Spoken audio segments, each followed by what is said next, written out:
नमस्कार दोस्तों, स्वागत है आप सभी का MN GK GS पॉइंट में। आप सभी दोस्त लोग कैसे हैं? हम उम्मीद करते हैं कि बहुत अच्छे होंगे और आप सभी दोस्त लोग अपने रेलवे एग्ज़ाम की तैयारी बहुत ज़बरदस्त तरीके से कर रहे होंगे। दोस्तों, आज के इस वीडियो में हम करने वाले हैं ऑल रेलवे एग्ज़ाम 2024 के लिए रेलवे से संबंधित जो भी एग्ज़ाम होंगे RRB, ALP, NTPC technician, group D, RPF, ये सारे एग्जाम में दोस्तों पूछे गए प्रश्न का हम एक रिवीजन सीरीज को शुरू किए हैं जो आपके एग्जाम के लिए बहुत ही दोस्तों महत्वपूर्ण है। तो साथ ही इस रिवीजन सीरीज के अंतर्गत हम करवा रहे हैं प्रीवियस ईयर क्वेश्चन यानी PYQ क्वेश्चन को 2018 से अब तक जो भी एग्जाम हुए हैं रेलवे के, उसमें जो प्रश्न पूछे गए हैं सभी आपको साइंस के प्रश्न मिल जाएंगे। दोस्तों 9500 प्लस MCQ हम आपको एग्जाम से पहले कराने वाले हैं। तो आज का जो यह रिवीजन सेट है दोस्तों, यह 2 है। साथ ही अगर कोई भी एग्जाम का पेपर उठा के आप देखिए तो उस एग्जाम में देखिएगा प्रीवियस ईयर क्वेश्चन से लगभग में 50% के आसपास प्रश्न पूछा रहता है। इसीलिए दोस्तों अगर आपको ALP एग्जाम को क्रैक करना है तो साथ ही आप प्रीवियस ईयर क्वेश्चन जरूर लगाइए। दोस्तों जो एग्जाम में प्रश्न पूछा गया है उस एग्जाम का नाम और डेट भी आपको लिखा हुआ है प्रश्न के नीचे। तो साथ ही इस प्रीवियस ईयर क्वेश्चन के सीरीज को आप लोग पूरा जरूर देखिए और अपने दोस्तों में भी इस रिवीजन क्लास को साथ ही शेयर कर दीजिएगा ताकि दोस्तों हम कम समय में आपको अधिक से अधिक प्रश्न का रिवीजन करवा सके। साथ ही प्रीवियस ईयर क्वेश्चन खत्म होने के बाद SK झा सर का जो बुक है रेलवे के लिए साइंस का, उस बुक का भी साथ ही हम सभी प्रश्न आपको करवा देंगे। तो आप लोग कमेंट बॉक्स में साथ ही जरूर बताइएगा। तो चलिए दोस्तों आज के इस सेशन को हम और आप मिलके शुरू करते हैं। यह रिवीजन कितना है? तो 2 है। तो देखिए दोस्तों आज का क्वेश्चन है, क्वेश्चन कहता है अंतर्राष्ट्रीय मात्रक प्रणाली के अनुसार विद्युत धारा की इकाई क्या है? विद्युत धारा का मात्रक अगर आपसे पूछा जाए तो आप एम्पियर लॉक कीजिएगा, ऑप्शन डी सही है। एम्पियर को दोस्तों ए से सूचित किया जाता है। विद्युत धारा का बात किया जाए तो यह अदिश राशि होता है। कौन राशि होता है दोस्तों? तो अदिश राशि होता है विद्युत धारा। और दोस्तों विद्युत धारा को आमीटर से मापा जाता है। किससे दोस्तों? तो आमीटर से विद्युत धारा को मापा जाता है। अगर कूलम के बारे में पूछा जाए तो बोलिएगा दोस्तों यह विद्युत आवेश का मात्रक होता है कूलम, इसको C से सूचित किया जाता है। अगर वाट पूछा जाए तो यह शक्ति का मात्रक होता है वाट, वाट को W से सूचित किया जाता है। शक्ति भी जो होता है यह अदिश राशि के अंतर्गत आता है। जूल का बात किया जाए तो जूल को दोस्तों J से सूचित किया जाता है। कार्य और ऊर्जा का मात्रक पूछा जाए तो जूल बोलिएगा। देखिए दोस्तों जो एग्जाम में प्रश्न पूछा गया है उस एग्जाम का नाम और डेट और शिफ्ट सहित साथ ही आपको देखने को मिलेंगे। इससे पहले वाले वीडियो में दोस्तों जहां तक प्रश्न करवाए थे उससे आगे आज के इस वीडियो में करने वाले हैं। पहले आपको फिजिक्स के प्रश्न मिलेंगे, उसके बाद केमिस्ट्री के और उसके बाद बायोलॉजी के मिलेंगे। देखिए नेक्स्ट क्वेश्चन कहता है ऊर्जा की व्यावसायिक इकाई डैश है। ऊर्जा का व्यावसायिक इकाई पूछा जा रहा है तो किलोवाट घंटा होता है, इसी को kWh बोला जाता है, किलोवाट घंटा। 1 किलोवाट घंटा कितने जूल के बराबर होता है? यह भी प्रश्न एग्जाम में पूछा गया है। तो आप बोल सकते हैं 3.6 गुना 10⁻6 जूल के बराबर होता है 1 किलोवाट घंटा। नेक्स्ट क्वेश्चन दोस्तों, क्वेश्चन कहता है त्वरण की विमा डैश होती है। त्वरण का विमीय सूत्र आपसे पूछा जा रहा है तो L/1 M/0 T/-2 यही त्वरण की विमा होती है। त्वरण जो होता है यह सदिश राशि होता है और त्वरण का अगर आपसे SI मात्रक पूछा जाए तो आप मीटर प्रति सेकंड स्क्वायर बोलिएगा, यह त्वरण का SI मात्रक होता है। प्रश्न का था संवेग की SI पद्धति इकाई क्या है? संवेग का दोस्तों SI पद्धति में इकाई पूछा जा रहा है यानी मात्रक आपसे पूछा जा रहा है तो kg मीटर प्रति सेकंड, ऑप्शन सी इस प्रश्न का सही उत्तर चला जाएगा। अगर साथी इस वीडियो को आप लोग अभी तक लाइक नहीं किए हैं तो लाइक करके अपने दोस्तों में भी शेयर कर दीजिएगा, ताकि साथी अधिक से अधिक दोस्त लोग अपने एग्जाम की तैयारी प्रीवियस ईयर क्वेश्चन के साथ मजबूत कर सके। देखिए क्वेश्चन कहता है एसआई पद्धति में त्वरण की इकाई है। दोस्तों एसआई पद्धति में त्वरण का मात्रक आपसे पूछा जा रहा है, तो मीटर प्रति सेकंड स्क्वायर बोलिएगा। मीटर प्रति सेकंड स्क्वायर होता है त्वरण का एसआई मात्रक। अगर दोस्तों प्रति नहीं लिखा रहेगा तो इसी को इस प्रकार लिख सकते हैं, जो मीटर सेकंड इनवर्स आप बोल सकते हैं। अगला प्रश्न कहता है ध्वनि तरंग की आवृत्ति मापने की इकाई डैश है। दोस्तों क्या है? ध्वनि तरंग की आवृत्ति मापने की मानक इकाई आपसे पूछा जा रहा है, तो हर्ट्ज बोलिएगा। इसको HZ से सूचित किया जाता है, हर्ट्ज को। प्रश्न कहता है 1 पिकोमीटर डैश के बराबर है। दोस्तों 1 पिकोमीटर जो होता है यह 10⁻⁻12 मीटर के बराबर होता है। ऑप्शन बी के साथ इस प्रश्न का सही उत्तर चला जाएगा। अगला प्रश्न दोस्तों कहता है निम्नलिखित में से कौन सी भौतिक मात्राओं की कोई इकाई नहीं है? किसका नहीं है? तो सापेक्ष घनत्व का नहीं है। ऑप्शन ए दोस्तों सही है, याद रखिएगा।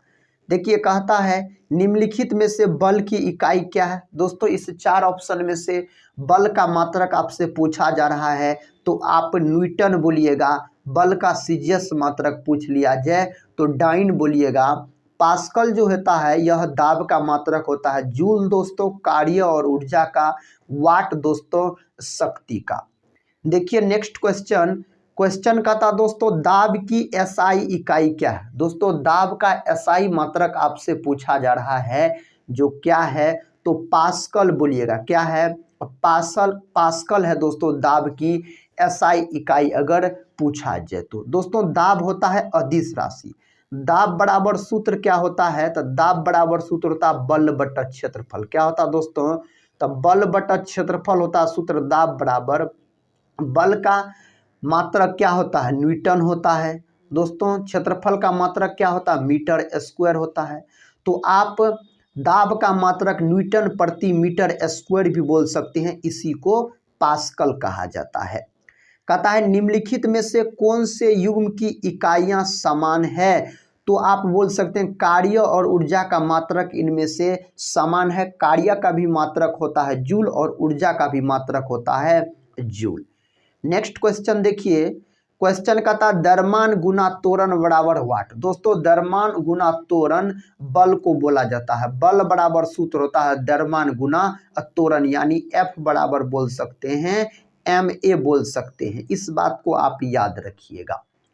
अगला प्रश्न कहता है औसत वेग का सूत्र क्या है? दोस्तों औसत वेग बराबर होता है u + v/2। पहला ऑप्शन सही है, आप बोल सकते हैं जो प्रारंभिक वेग और अंतिम वेग में 2 से भागा लगा दीजिए। देखिए नेक्स्ट क्वेश्चन कहता है डैश की एसआई इकाई न्यूटन है। किसका एसआई इकाई दोस्तों? न्यूटन है। तो वजन और बल का। वजन जो है यह एक तरह का भार है, भार एक तरह का बल होता है। तो जो बल का मात्रक होगा वही वजन का मात्रक हो जाएगा। कहता है निम्न में से कौन सी भौतिक मात्रा किए गए कार्य की गति को मापती है? इसका उत्तर दोस्तों क्या हो जाएगा? तो शक्ति हो जाएगा। शक्ति भी अदिश राशि के अंतर्गत आता है और शक्ति का मात्रक पूछा जाता आप वाट बोलिएगा। देखिए नेक्स्ट क्वेश्चन का था newton metre square KG inverse की एसआई इकाई डैश है। दोस्तों न्यूटन मीटर स्क्वायर प्रति केजी स्क्वायर भी इसको हम बोल सकते हैं, ऐसे लिख भी सकते हैं। तो यह होता है गुरुत्वाकर्षण के सार्वभौमिक नियम का मात्रक होता है। इसको बोला जाता है बड़ी जी। बड़ी जी का मात्रक होता है गुरुत्वाकर्षणीय नियतांक का मात्रक होता है न्यूटन मीटर स्क्वायर प्रति केजी स्क्वायर। इसका मान भी एग्जाम में पूछ लिया गया है, याद रखिएगा। इससे आगे करवाएंगे साथ ही गुरुत्वाकर्षण वाले चैप्टर जब चलेगा PYQ का तो उसमें आएगा। तो इसका मान अगर पूछ लिया जाए तो 6.67 गुना 10⁻⁻11 न्यूटन मीटर स्क्वायर प्रति केजी स्क्वायर आप बोल सकते हैं। कहता शक्ति की अंतर्राष्ट्रीय एसआई इकाई डैश है। तो शक्ति का मात्रक अब आपसे पूछा जा रहा है तो आप वाट बोलिएगा, पहला ऑप्शन सही है। ये जो दोस्तों अर्ग है यह भी एग्जाम में कई बार पूछा गया है। कार्य का सीजियस मात्रक अगर आपसे पूछ लिया जाए तो आप अर्ग बोलिएगा। कहता है चाल डैश की अंतरराष्ट्रीय SI इकाई है। चाल अगर आपसे पूछा जाए तो आप क्या बोलिएगा दोस्तों, तो चाल पूछा जाए तो मीटर प्रति सेकंड होता है, ऑप्शन डी सही है। देखिए नेक्स्ट क्वेश्चन कहता है मंदता की अंतरराष्ट्रीय SI इकाई है। मंदता की दोस्तों पूछा जा रहा है, मंदता, तो इसका सही उत्तर कौन ऑप्शन के साथ चला जाएगा, ऑप्शन सी के साथ बोल सकते हैं, मीटर प्रति सेकंड स्क्वायर या मीटर सेकंड इनवर्स बोल सकते हैं। कहता है निम्न में से किसकी कोई इकाई नहीं, इस चार में से किसका कोई इकाई नहीं होता है, तो आवर्धन का कोई इकाई नहीं होता, याद रखिएगा आवर्धन को m से सूचित किया जाता है, यह मात्रक हीन होता है। तो दोस्तों ऑप्शन डी जो दोस्त लोग लॉक किए हैं उसका बिल्कुल सही है। अगले प्रश्न की ओर बढ़ते हैं। अब दोस्तों आपको केमिस्ट्री के प्रश्न मिलेंगे। देखिए प्रश्न कहता है रिक्त स्थान में सबसे उपयुक्त विकल्प भरे।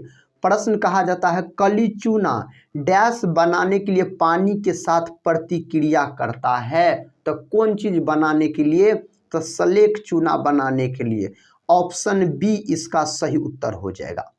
नेक्स्ट क्वेश्चन कर लेते हैं। कहता है निम्न में से कौन सी एक रासायनिक अभिक्रिया है, इनमें से कौन एक रासायनिक दोस्तों अभिक्रिया है, तो आप ऑप्शन बी बोल सकते हैं मक्खन का खट्टा होना, यह रासायनिक अभिक्रिया है। अगला प्रश्न देखिए, ये रहा अगला प्रश्न। प्रश्न कहता असंतुलित रासायनिक समीकरण को क्या कहा जाता, असंतुलित रासायनिक समीकरण को दोस्तों क्या बोला जाता है, तो आप बोलिएगा कंकाल रासायनिक समीकरण बोला जाता। ऑप्शन सी जो दोस्त लोग लॉक किए हैं उसका बिल्कुल सही है। कहता है निम्नलिखित में से कौन ठोस द्रव और गैस तीनों अवस्था में पाया जाता है, तो कौन दोस्तों पाया जाता है, तो अधातु दोस्तों पाया जाता है, तो ऑप्शन डी को आप लॉक कर सकते हैं। अगला प्रश्न देखिए, ये रहा अगला प्रश्न।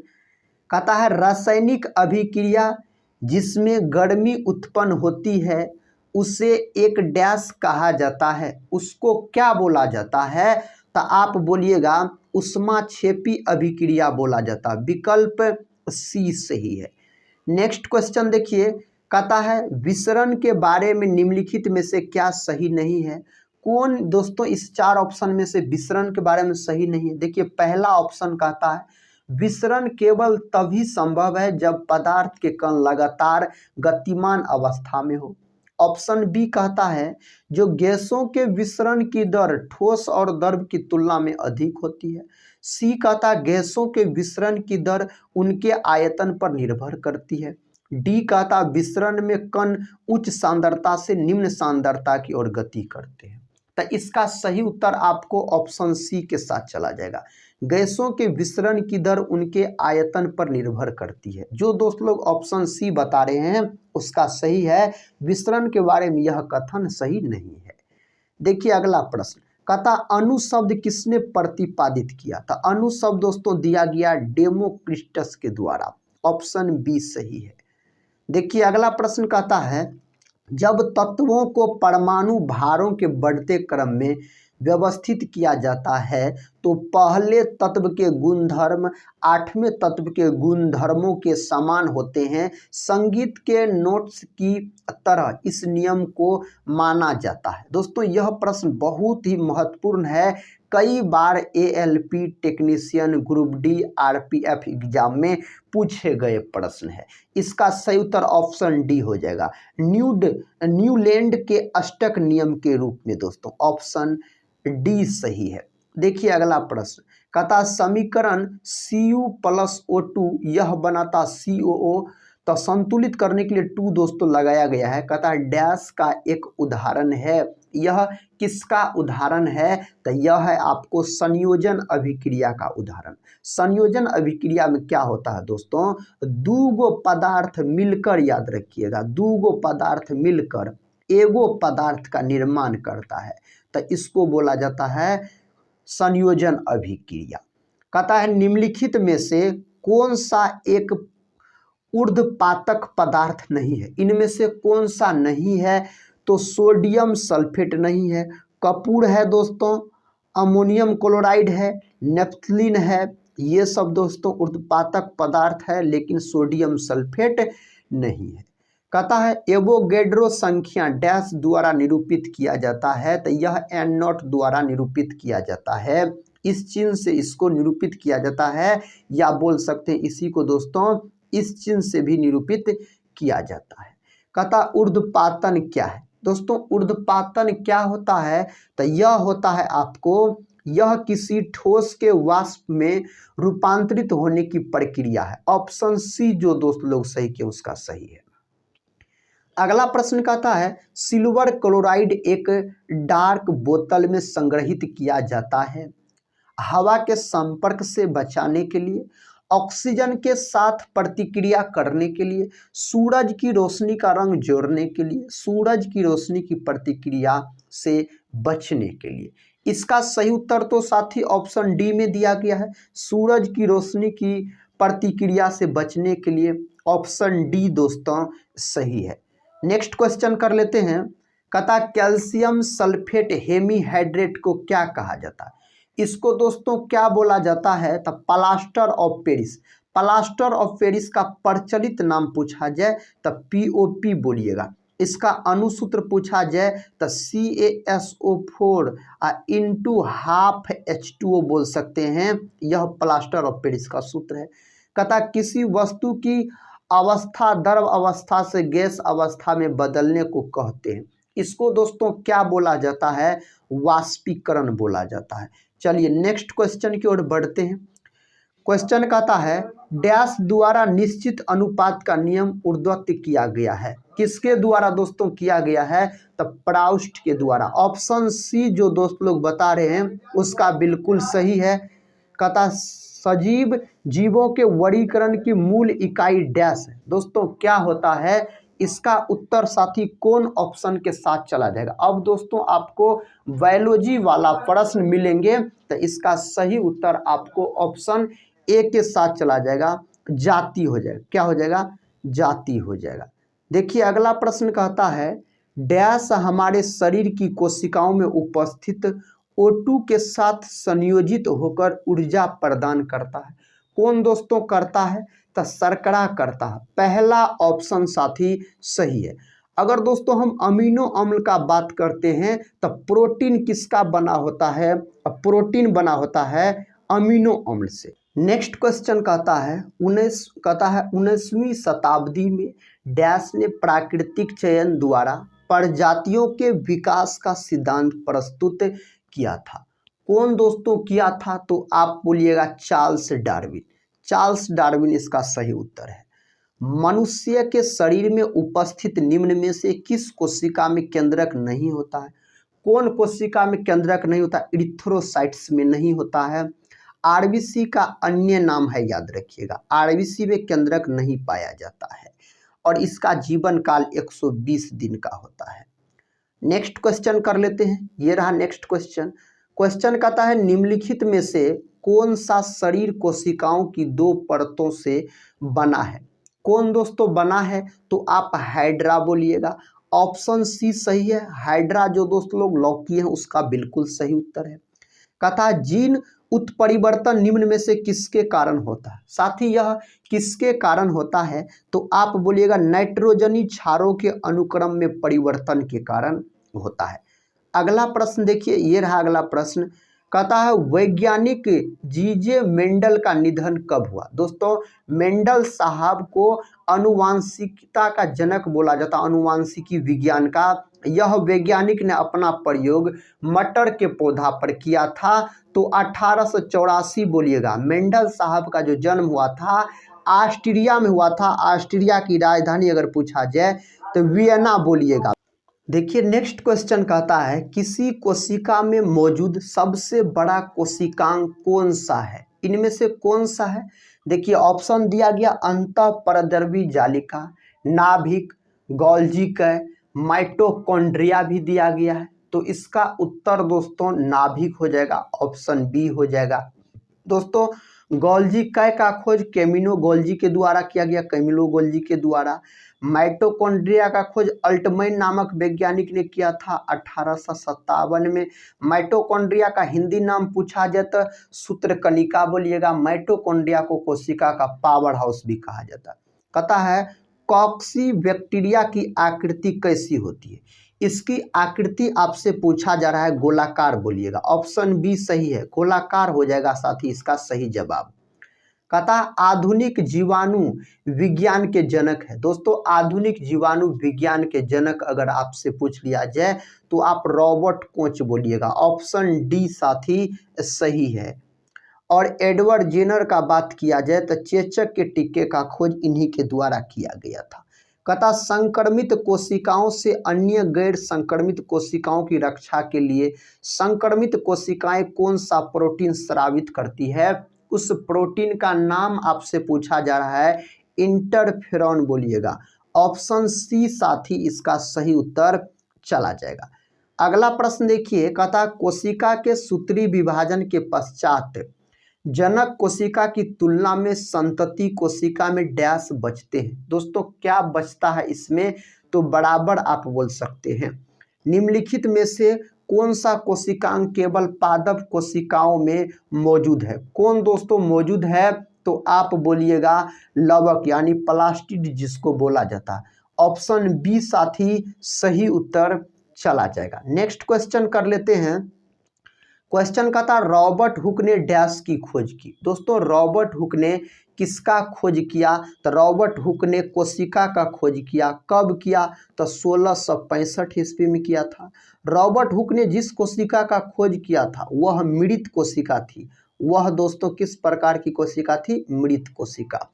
कहता उस प्रक्रिया का नाम बताइए जिसके द्वारा कोई एकल कोशिका स्वयं के दो भागों में विभाजित करती है। इसका सही उत्तर कौन ऑप्शन के साथ चला जाएगा? तो दोस्तों इस 4 ऑप्शन में से ऑप्शन ए सही है, बाइनरी विखंडन हो जाएगा। पहला ऑप्शन सही है। अगला प्रश्न देखिए, कहता स्वतंत्र अस्तित्व के सक्षम जीव की सबसे छोटी इकाई क्या होती है? इसकी सबसे छोटी इकाई होता है कोशिका। क्या होता है? कोशिका होता है, याद रखिएगा। नेक्स्ट क्वेश्चन कर लेते हैं। कहता राइबोसोम डैश बनाते हैं। राइबोसोम दोस्तों क्या बनाते हैं? तो आप बोलिएगा प्रोटीन। प्रोटीन का फैक्ट्री बोला जाता है राइबोसोम को। और प्रोटीन जो होता है यह अमीनो अम्ल के मिलने से बनता है। अब प्रोटीन की कमी के कारण मेरास्मस और क्वासियरकोड नामक बीमारी हो जाता है। प्रोटीन का खोज 1838 ईस्वी में बर्जिलियस नामक वैज्ञानिक के द्वारा किया गया था। देखिए नेक्स्ट क्वेश्चन कहता है इनमें से कौन सी अधिकांश कोशिकीय प्रक्रियाओं के लिए ऊर्जा मापन की इकाई है? दोस्तों कौन है? तो आप एटीपी बोलिएगा। दोस्तों एटीपी का पूर्ण रूप भी एग्जाम में पूछा जाता है, तो एडिनोसिन ट्राइफॉस्फेट बोलिएगा। ग्लूकोज का अणुसूत्र पूछ लिया जाए तो C6 बोलिएगा H12O6। C6H12O6 दोस्तों C6H12O6 यह है आपको ग्लूकोज का अणुसूत्र है। तो दोस्तों आज के इस वीडियो में इतना ही। आज का यह वीडियो कैसा लगा प्रीवियस ईयर क्वेश्चन का रेलवे एग्जाम के लिए आप लोग कमेंट बॉक्स में जरूर बताइएगा। दोस्तों इससे आगे का प्रश्न हम नेक्स्ट वीडियो में करवाएंगे। तो इस वीडियो को यहीं पर समाप्त करते हैं और मिलते हैं नेक्स्ट वीडियो में। तब तक के लिए जय हिंद, जय भारत।